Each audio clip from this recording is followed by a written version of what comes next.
Hey guys, M.V.K here, back again, part 3. It's time once again for part 3 of my last review on my main channel. Um, as always, and still gearing up and ready for this year's Comic Con. I'm definitely ready for this. But in the meantime, like I said, I wanted to finish off the books, the Marvel side of books that I got for the week of the 28th. That was the last week of September. Um, and like I said, once again, all the other books. If you've missed part 1 to part 2 of my reviews from the Indies to the DC, put your annotations on and look at those cards. You'll see them right there. But I got a few DC books, Marvel books to cover for you guys. And let's get right into it. I'm not gonna waste too much time because I really want to get to sleep so I can get up in time, to get to Comic Con. Um, but here we go. Let's start off with the Doctor Strange annual number 1. This was written by Catherine Imont, and Leonardo Romero did the artwork. So that's one story, and then there's another story that ties into the new other Doctor Strange title that's coming out, Doctor Strange and the Sorcerers of Supreme, which looks interesting to me. But I'm just going to talk about the main story. The main story, this still continues this takes place after the events of the last few issues of what's going on in the main series now with Doctor Strange. Pretty much, magic is he's on his dying bed in a sense. So you see the Sanctorium Sanctum just really just screwed over, like it looks a mess, and Strange is a mess. He's tired. He's cranky. Wong is cranky. Everybody's cranky. Let's just put it like that. And then somebody enters Doctor Strange's life that we haven't seen in Strange's life for a long time. Who is that? Should I tell you or should I not? Uh, I don't know if I should tell you. I don't know if I should tell you. I don't know if I should tell you. Uh, I'll tell you. It's Clea, his estranged wife, his former wife. Strange, and that's pretty much the gist of this whole thing. Is it's indeed of talking about their exchange marriage, and that almost in the fact that they have to come to realize that the marriage is over, but it's still there in a sense. The storytelling was good, and then of course there's some action in there that deals with something else, but I won't spoil everything.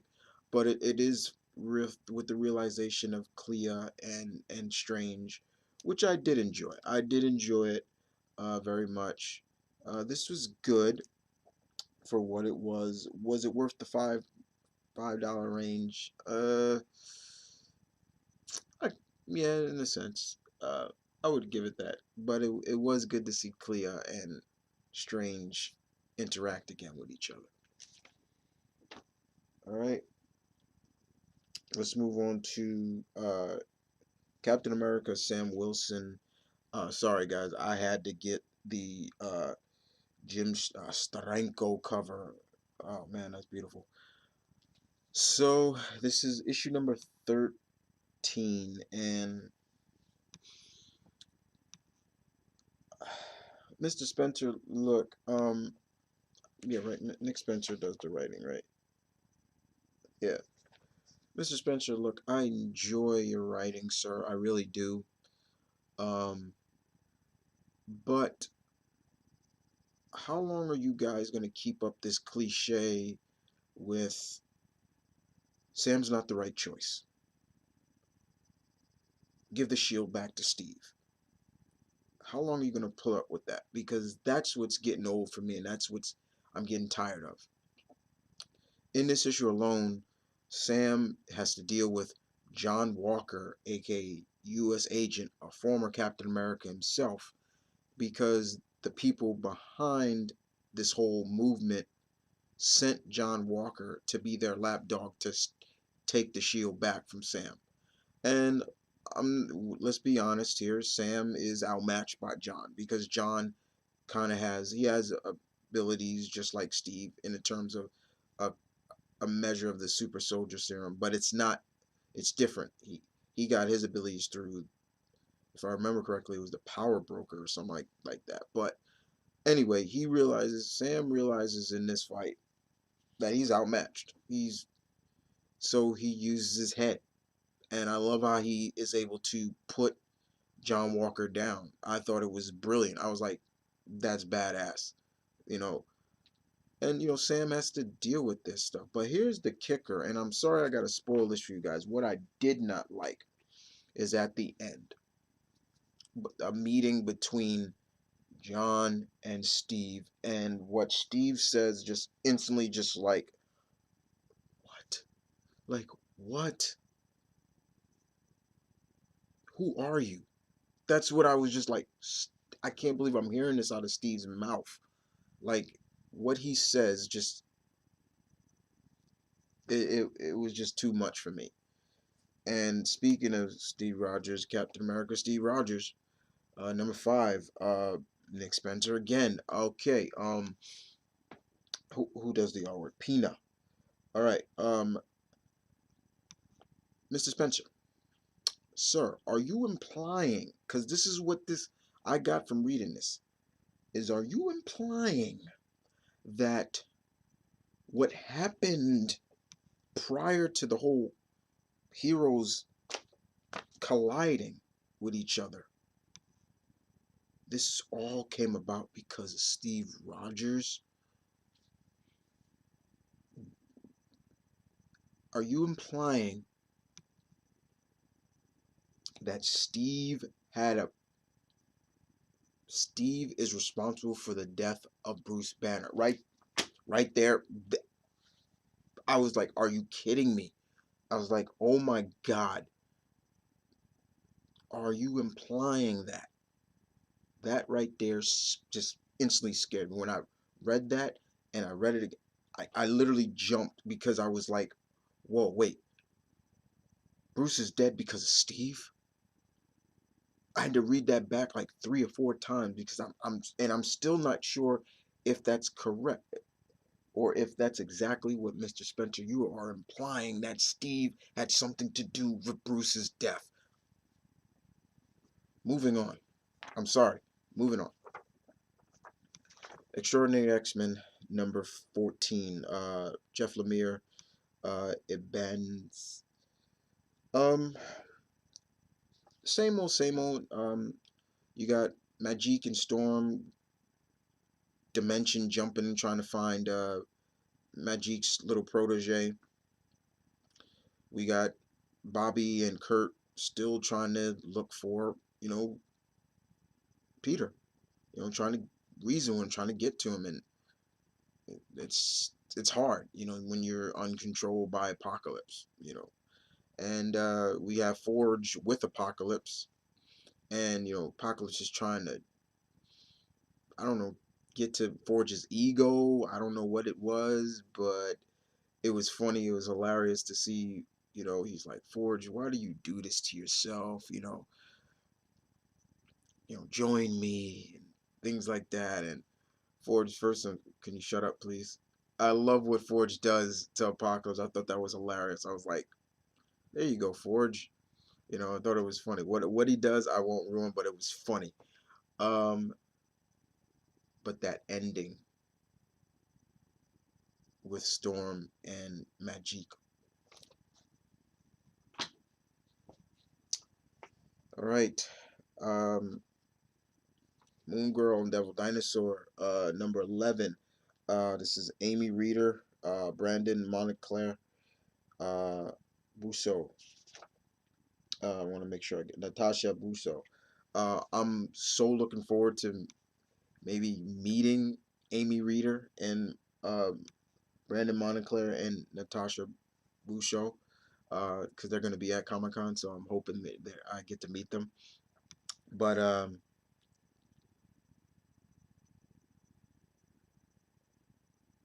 this was fun, as always. Just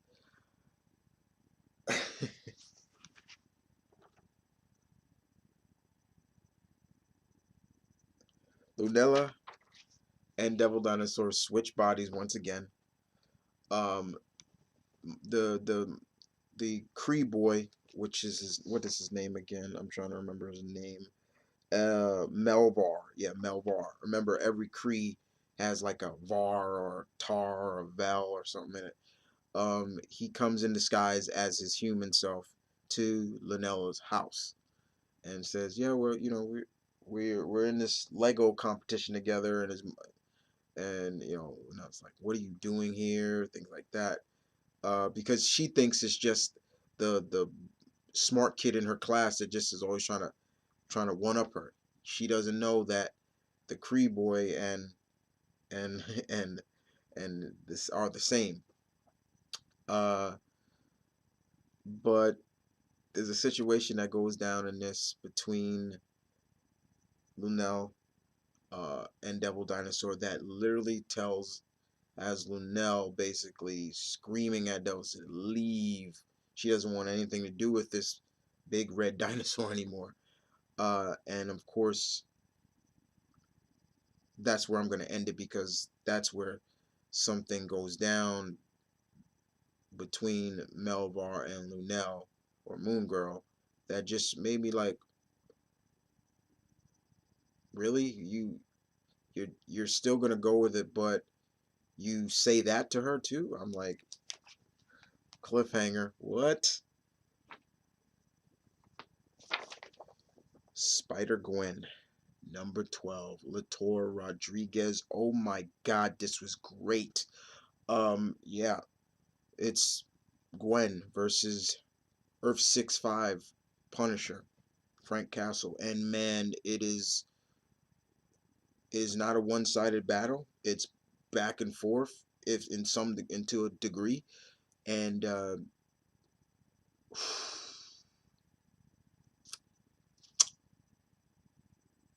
wow. And the shocking revelation of what Gwen's George Stacy does in this, I thought was brilliant. I was like, could you? I all I kept thinking about was, what if Jim Gordon did this with Barbara? I was like, whoa, this was good. And then that Mr. Latour, are you kidding me with that? Are you kidding me with that? What? Say it ain't so. No.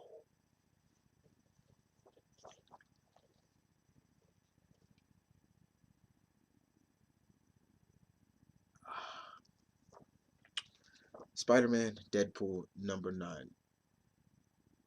Jim Kelly. Ed McGuinness.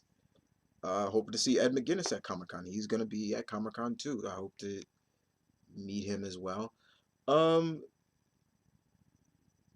you see Pete and Wade fighting a lot of Pete's C-list characters like White Rabbit. She is always popping up, no pun intended, in books, and it's just like, hey, y'all like to use White Rabbit a lot. And it's just Wade and Pete just almost literally being a team in this. I was like, whoa, they're actually working together. And then while they're dealing with these foes, someone else enters the fray. A new player enters the game, and um, well, she's kind of on the cover. And what's scary is She calls Spider-Man Dad, or I think she calls both of them daddies. Don't know her name yet, but she ain't all human. I can tell you that right now. She got blue skin. She's got 6 arms. She's got spider eyes, but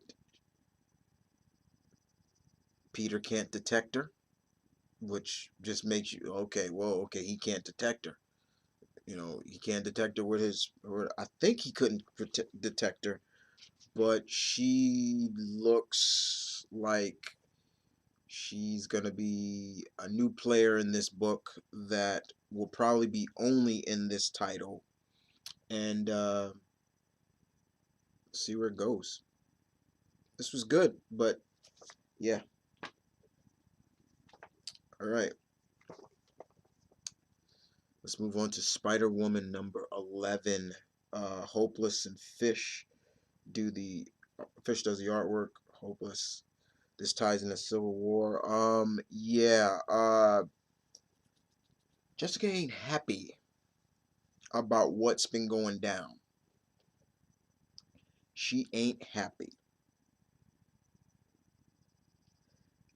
She she hears about Bruce being killed, and there's a flashback to when they were both on the Avengers, and she used to pick with Bruce, but she loved Bruce. She loved him as a friend. She would, and she'd always mess with him and things like that.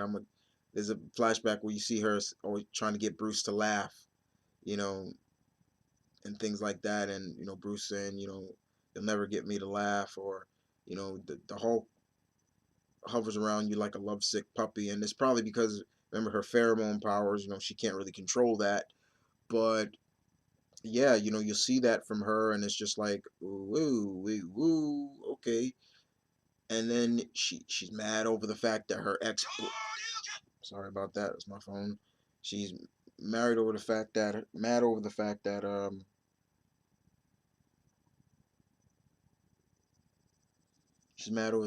her ex boyfriend Clint is the trigger man. You know, so she's mad over that, and she's mad at her best friend Carol. So she goes to the Tristilian, I believe. She sneaks in a sense, but Carol kind of knows she's gonna do it, and there's kind of a fight in there between Carol and Spider Woman. Carol doesn't throw a punch, but Spider Woman just starts hitting her a couple of times, and she, Jessica knows that she's no match for Carol, but she just lays it on the line, and to the point where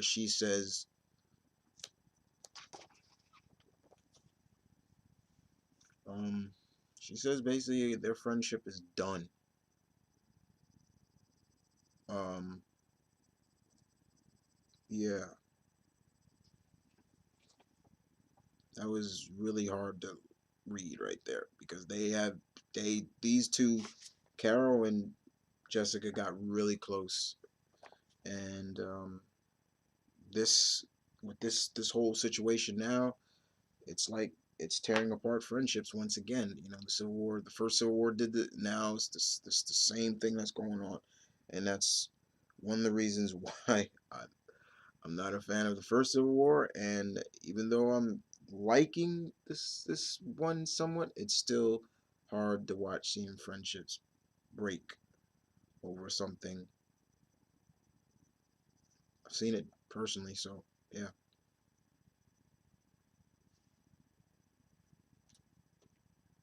you just gotta have hope that times will heal. You know, with time, it'll heal. Let's move on to Star Wars number 23. We got Jason Aaron's and Molina on the cover, and I believe no on the in the interior. I believe Mike Diodato did the artwork, the cover art. Um, I don't. This was kind of interesting because it's like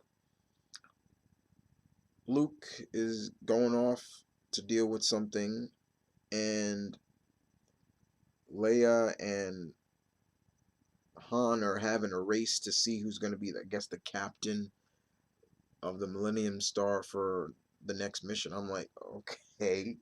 And that's pretty much what I got from this. It wasn't bad, but it was just like, is that what was going on? Um, it is what it is. It's just, I was just like, oh, okay.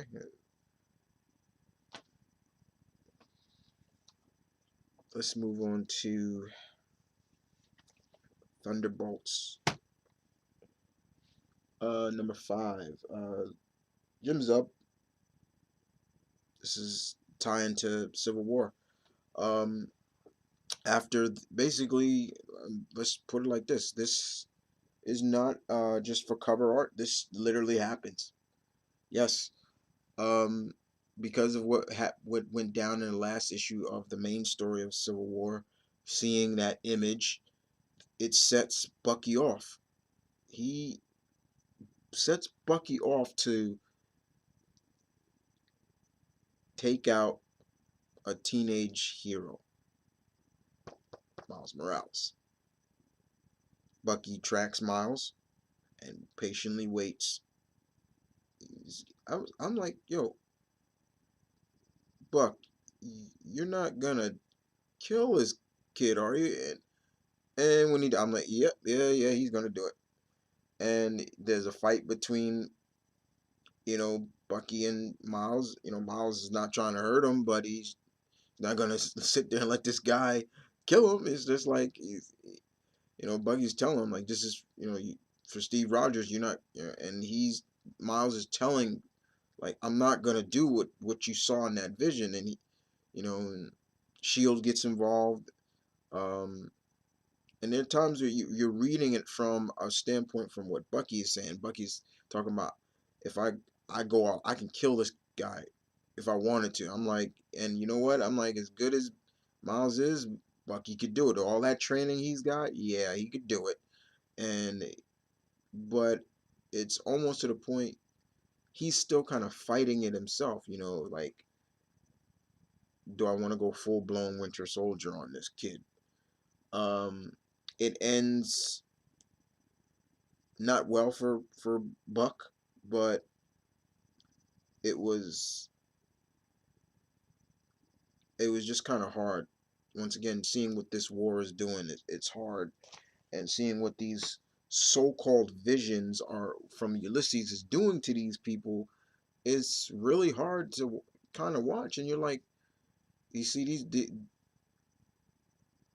the visions are the problem. And I hate to say this, guys. People are saying Carol is the bad guy and everything. Ulysses, his visions are not helping either. So he plays a major role in it too. Just think about that.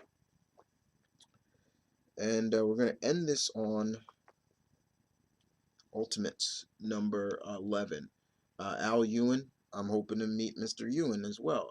And Rockford. Um, that cover. Don't let that cover fool you. This shit happens. Yeah. Um,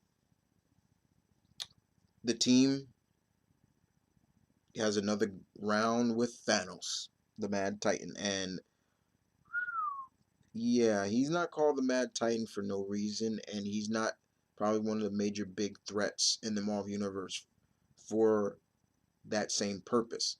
Um, the team does all they can to combat Thanos, but they're using brawn, and sometimes you can't use brawn always. You can't just go punch for punch with a force that pretty much welcomes death, who wants to please death. Um, you see Miss America just punching the crap out of Thanos. Thanos just grabs her and throws her.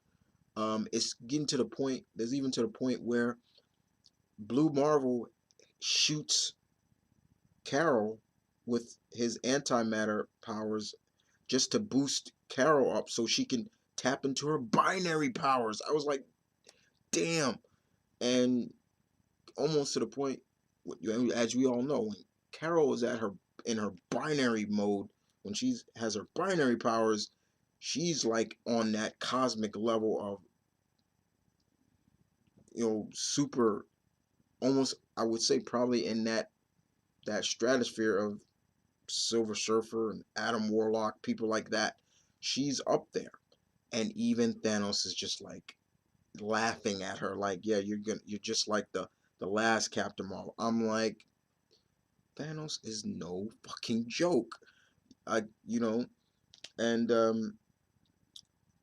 you know, uh, I'll spoil this for you. Monica Spectrum does her light, literally tries to go inside. He, as with her light powers, he actually shoots her out like laser beams out of his eyes and makes her hit one of her teammates. I was like, fuck. It comes down to this to put him down for a while. And who is that to do it? You're looking at him. Oh, T'Challa. Yeah. T'Challa's a badass. He can fight, but he's got this. And how they are able to defeat Thanos, I'm not gonna spoil. But there is a kind of a matter of, once again, because of this war, is the team really kind of trusting of Carol? And it's just like, whoa. But this was good stuff. This is, I've always said, Al Ewing. Like I said, this is just Al Ewing. This is just good stuff. Good stuff. Well, guys, that is all I got for today. I'm tired as, well, not really tired, but I got to get some rest. Comic Con starts whenever this vid goes up. If this vid goes up before or after today, whatever. But Comic Con starts, and starts, like I said, Thursday. I'm not sure when I'll upload this. If I upload it late, I'm sorry. But I got to get some rest and be there for the only day I'm gonna go. But yeah, thank you for watching. Thank you for everybody enjoying the reviews. Once again, if you want to continue to watch my reviews, follow it to Mom Vernon Kid Comic Central. That will be where the comic reviews will be, back on its main channel. This was an experiment. Was the experiment a success? Somewhat, but other than that, you guys take care. I'll see you guys next time.